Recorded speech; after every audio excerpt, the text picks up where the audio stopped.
3 సార్లు ఓడిపోయింది పాకిస్తాన్ మనతోని. ఫస్ట్ 1962లో, 64లో మొదటిసారి, రెండోసారి 71లో, మూడోసారి కార్గిల్ 3 సార్లు ఓడిపోయింది. అయితే ఈ 3 సార్లు కూడా ఇప్పటికంటే చాలా గొప్ప పొజిషన్లో ఉండే పాకిస్తాన్, ఆర్థికంగా కానీ మిలిటరీ రీత్యా కానీ. ఇప్పుడు అత్యంత బలహీనంగా ఉంది. అయితే ఆ 3 భారతదేశం సంస్కృతి ఏంటంటే ఏ దేశాన్ని ఆక్రమించుకోవడం అనేది భారతదేశ సంస్కృతి కాదు. అక్కడ బీజేపీ ఉండని, వాజ్పేయి ఉండని, మోడీ ఉండని, గతంలో జవహర్లాల్ నెహ్రూ ఉండని, ఇందిరాగాంధీ ఉండని, రాజీవ్ గాంధీ ఉండని, మధ్యలో వచ్చిన మొరార్జీ, విశ్వనాథ్ ప్రతాప్ సింగ్, చంద్రశేఖర్, ఎవరిదైనా పాలసీ ఏంటంటే మన తెరువుకి ఎవడనైతే ఊరుకోము, మనం ఎవరి తెరువు పోము. ఇది మన పాలసీ. సో ఈ పాలసీని ఇప్పుడు బ్రేక్ చేయాల్సిన పరిస్థితి వచ్చింది నరేంద్ర మోడీ గారు, పాకిస్తాన్ కారణంగా. ఎందుకు అనంటే పాకిస్తాన్ ప్రతిసారి రెచ్చగొడతా ఉన్నది. ఇక్కడ చాలామంది తెలియని ఒక రహస్యాన్ని నేను చెప్పదలుచుకున్నా. ఇది నా నోట్లోంచి రాలే, పాకిస్తాన్ డిఫెన్స్ మినిస్టరు మాట్లాడిన మాటలు. ఆసిఫ్ ఎప్పుడు? నిన్న మొన్న. ఓకే. ఆయన ఏమన్నాడంటే ఇది డర్టీ వర్క్ అన్నాడు. ఈ టెర్రరిస్టులు వచ్చి మతం పేరు మీద హిందువులను గుర్తించి చంపడం అనేది ఒక డర్టీ వర్క్. ఈ డర్టీ వర్క్ వాళ్ళు ఎందుకు చేస్తున్నారని చెప్పడానికి ఏం చెప్పిండంటే అమెరికా ఒత్తిడి వల్ల, లండన్ లాంటి వెస్టర్న్ కంట్రీస్ ఒత్తిడి వల్ల మేము చేయాల్సి వస్తున్నది అని చెప్పాడు. ఇది మాకేమీ ఇట్లా చంపాలని లేదు, ఈ టెర్రరిస్ట్ యాక్టివిటీ మాకు చేయాలని లేదు, కానీ అమెరికా, పశ్చిమ దేశాల యొక్క ఒత్తిడి అని చెప్పి ఇంక్లూడింగ్ లండన్ అని చెప్పాడు. అంటే దీని మీద విశ్లేషణ జరగాలి, చాలా సీరియస్. డిఫెన్స్ మినిస్టర్ నిన్న మాట్లాడింది, పాకిస్తాన్ అధ్యక్షుడు అప్పుడు మాట్లాడింది. రెండు కలిపితే ఏమర్థమవుతున్నది? అమెరికా, పశ్చిమ దేశాలు తమ ఆయుధాలను అమ్ముకోవడానికి, భారత్ పాకిస్తాన్ మధ్య శాంతి లేకుండా చేయడానికి, టెర్రరిస్టులను ప్రోత్సహిస్తూ పాకిస్తాన్ మిలిటరీని వాళ్ళ కంట్రోల్లో పెట్టుకొని భారతదేశం మీద దాడులు చేయిస్తున్నది. కంక్లూజన్ రావచ్చు కదా. వాళ్ళ డిఫెన్స్ మినిస్టర్ అన్నది, వాళ్ళ ప్రైమ్ మినిస్టర్ అన్నది. వాళ్ళ మెయిన్ ఇన్కమ్ అమెరికాది ఆయుధాలు, ఫ్రాన్స్ది ఆయుధాలు, లండన్ది ఆయుధాలు. మీరు ఒక మాట అన్నారు, మన ప్రధానమంత్రి గతంలో అంటే ఒక అడుగు ముందుకు వేయాల్సి వస్తుందేమో అన్నారు కదా, పడవచ్చా? ఒక అడుగు ముందుకు పడవచ్చా? ఇన్ఎవిటబుల్ సిచ్యువేషన్ వచ్చింది ఇప్పుడు, ఒక అనివార్యత వచ్చింది. అంటే 2 ఆప్షన్స్ ఉన్నాయి. ఇవాళ ట్రంప్ ఏమంటున్నాడు, నాకు పాకిస్తాన్ కావాలి, భారతదేశం కావాలి, కానీ ఇప్పుడు ఈ సందర్భం ఏదైతున్నదో ఈ సందర్భం చాలా బాధాకరం, దీనికోసం భారతదేశం ఏ చర్య తీసుకున్నా కూడా నేను భారతదేశంతో సపోర్ట్గా ఉంటాను అన్నాడు, నా మద్దతు ఉంటుంది అన్నాడు. ఇజ్రాయెల్ అన్నది, ఇప్పుడు నేను చెప్పిన దేశాలన్నీ అన్నాయి. ఫ్రాన్స్ అధినేత అన్నాడు, లండన్ ప్రైమ్ మినిస్టర్ అన్నాడు, యూరోపియన్ కంట్రీస్ అన్నాయి. ఒక చైనా తప్ప మొత్తం ప్రపంచం అంతా ఇవాళ భారతదేశం వైపు ఉంటాము ఈ కష్టకాలంలో అని చెప్పారు. ట్రంప్ మాటల్ని చూసినట్టయితే పాకిస్తాన్ కావాలి, భారతదేశం కావాలి, కానీ భారతదేశం తీసుకునే చర్యలకు మద్దతుగా ఉంటా అన్నాడు. అంటే దాని అర్థం ఏంటంటే వాడి దగ్గర గోడౌన్లల్లో లక్షల కోట్ల విలువ చేసే ఆయుధాలన్నీ ఉన్నాయి. రకరకాల మనం యుద్ధ విమానాల దగ్గర నుంచి AK-47 లాంటి మోడర్న్ వెపన్స్ వరకు ఉన్నాయి మన దగ్గర. అయితే ఇవన్నీ అమ్ముకోవాలి. ఇప్పుడు ఇవన్నీ అమ్ముకోవాలంటే వాని మెయిన్ గోల్ ఏంటంటే 45 ట్రిలియన్ లోన్ ఉంది ఆ కంట్రీకి. అంటే ఒక 100 దేశాల అప్పు ఎంత ఉన్నదో భారతదేశంతో సహా అంత అప్పు అనుకుంది. భారతదేశం వానికి ఎందుకు కావాలి అంటే వాని ఉత్పత్తులకు మార్కెట్ భారతదేశం కావాలి, వాని పంటలు అమ్ముకోవడానికి భారతదేశం కావాలి. చైనాకు కూడా పెద్ద మార్కెట్ ఇండియానే, అమెరికా తర్వాత ఇండియా వాని ఎక్స్పోర్ట్స్లలో. అమెరికాలో జనాభా తక్కువ ఉన్నా కూడా కొనుగోలు శక్తి ఎక్కువ ఉంది కాబట్టి చైనాకు అది ఒక పెద్ద మార్కెట్ అయింది. Second market India. అంటే ఇప్పుడు ఈ పరిస్థితులలో ఒకవేళ యుద్ధమే జరిగినట్టయితే పాకిస్తాన్కు సపోర్ట్గా చైనా పోకపోవచ్చు, అదే వాళ్ళ మార్కెట్ దెబ్బతింటుంది. ఇంకోటి అక్కడ ఎకానమీ కూడా కొంచెం డోల్డ్రమ్స్లో ఉంది.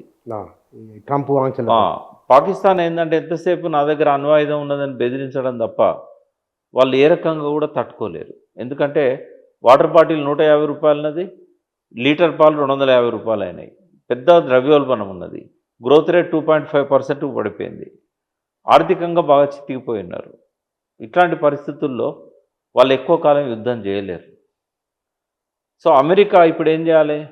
ఇటు భారతదేశాన్ని ఎంకరేజ్ చేయాలి, మొదటి బాంబు పాకిస్తాన్ మీద భారతదేశంతో వేయించాలి, వాళ్ళ వెపన్స్ అన్నీ కూడా పాకిస్తాన్కి అమ్ముకోవాలి.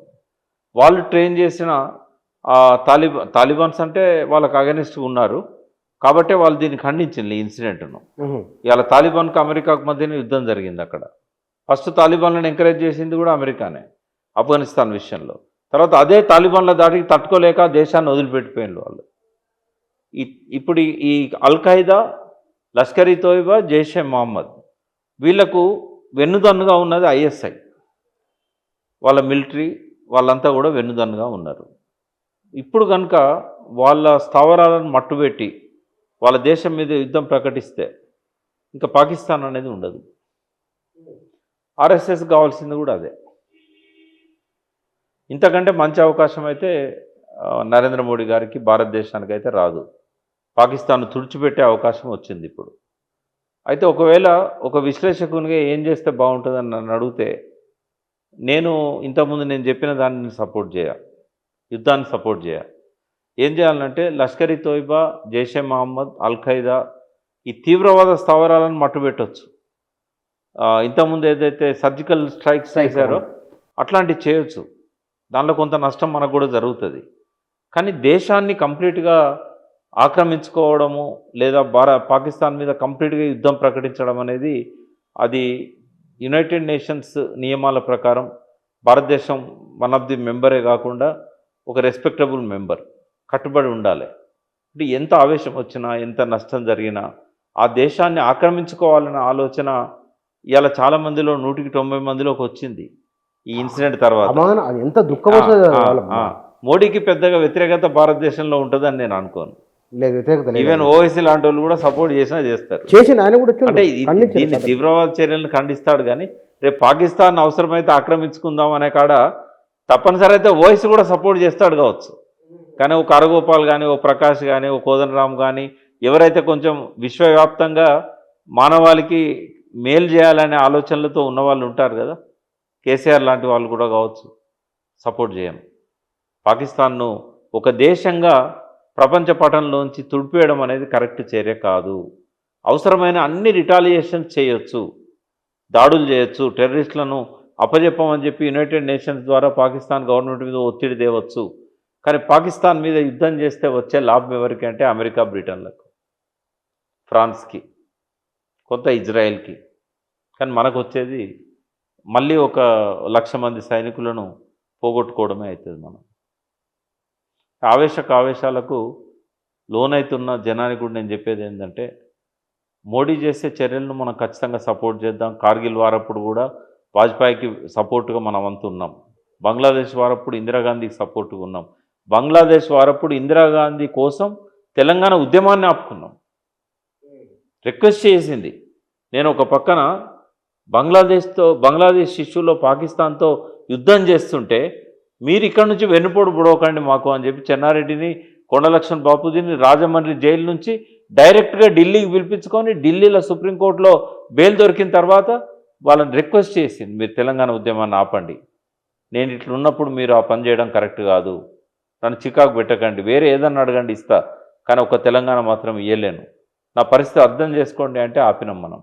అంటే తెలంగాణ తనను తను త్యాగం చేసుకున్నది. ఆ రోజు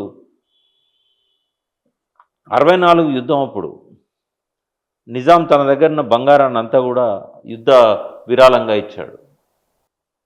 అన్నిసార్లు మనం సపోర్ట్ చేశాం, ఇప్పుడు కూడా మనం సపోర్ట్ చేద్దాం.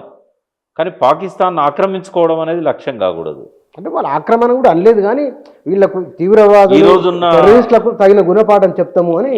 ఈరోజున్న వాతావరణం ప్రకారం ఏంటంటే యుద్ధ మేఘాలు కమ్ముకున్నాయి, యుద్ధం అనివార్యం అయిపోయింది.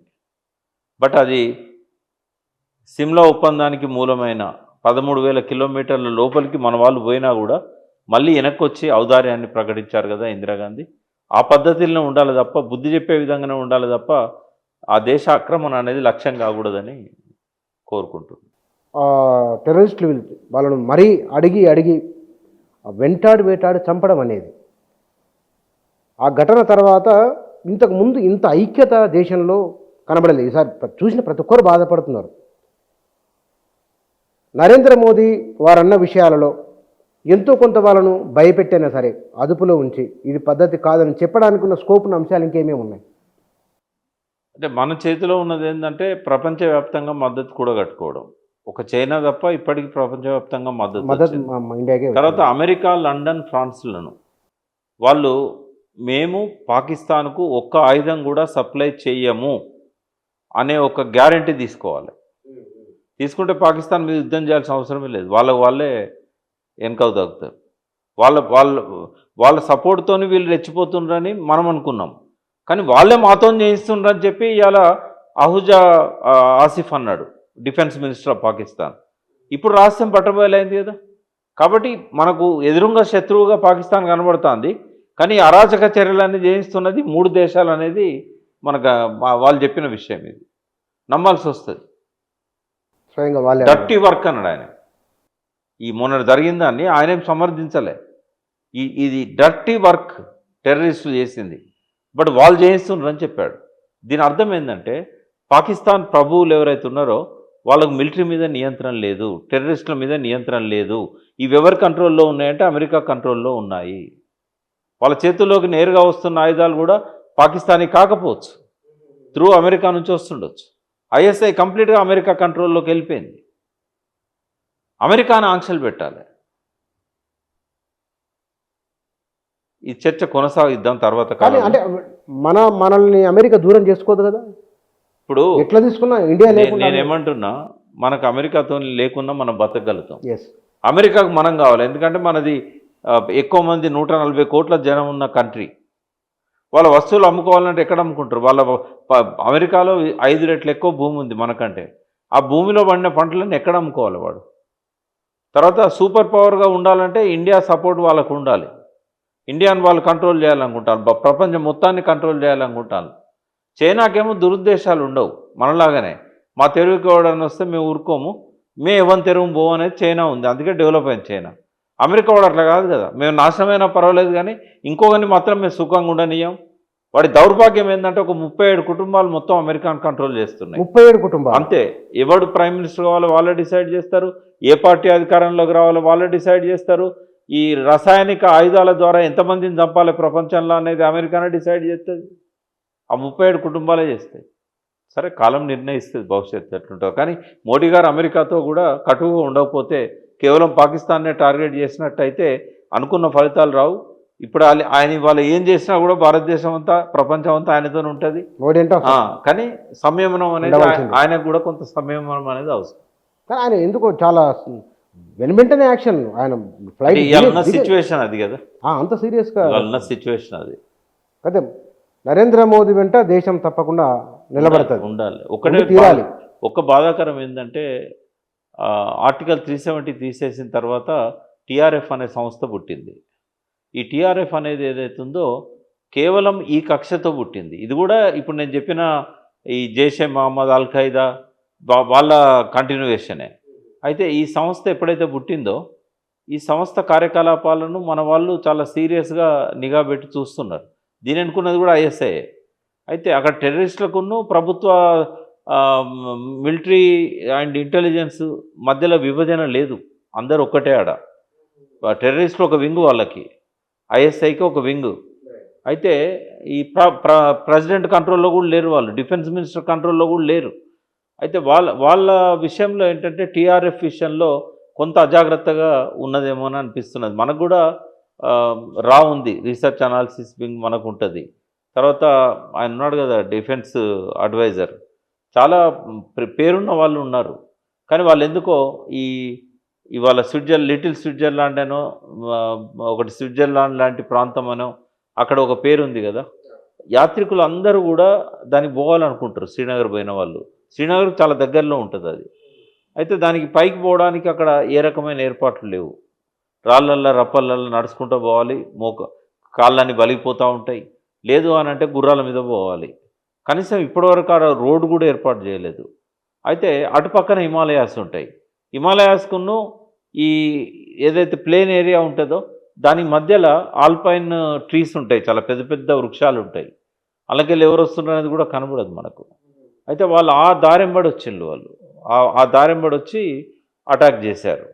కనీసం ఆ ఇన్ఫర్మేషను పోలీసులకు రావడానికి 20-25 నిమిషాలు పట్టింది. అక్కడి నుంచి పరిగెత్తుకుంటా గుర్రాలను తీసుకుపోయిన పిల్లలు ఉన్నారు కదా, ఆ పిల్లలు పరిగెత్తుకుంటూ వచ్చి సైన్యానికి చెప్పారు ఇక్కడ మారణహోమం జరుగుతుందని. మళ్ళీ వీళ్ళు పోయేసరికి మళ్ళీ ఒక 20-25 నిమిషాలు పట్టింది. అంటే టోటల్ 1 అవర్ అయిందన్నట్టు.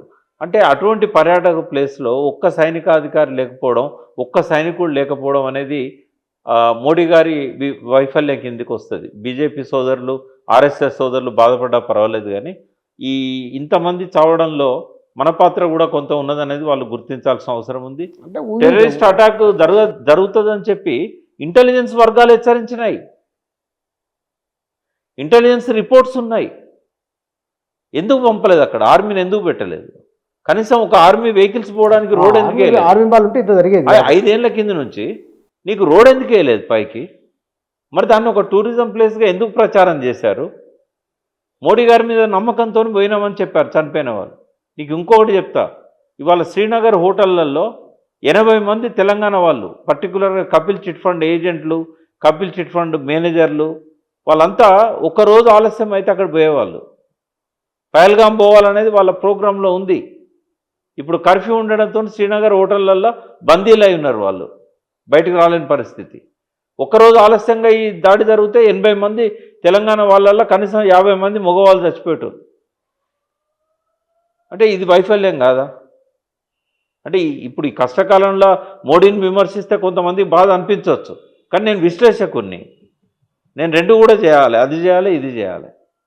కాబట్టి ఇటువంటి లూప్ హోల్స్ ఉండకుండా మోడీ గారు దీని నుంచి గుణపాఠం తీసుకొని ఎక్కడెక్కడైతే టూరిజం ప్లేసెస్ ఉన్నాయో మళ్ళీ కాన్ఫిడెన్స్ క్రియేట్ చేసే విధంగా ఆడ మిలిటరీ రక్షణ అనేది ఉండాలి అనేది వారికి నేను కోరుతున్నాను.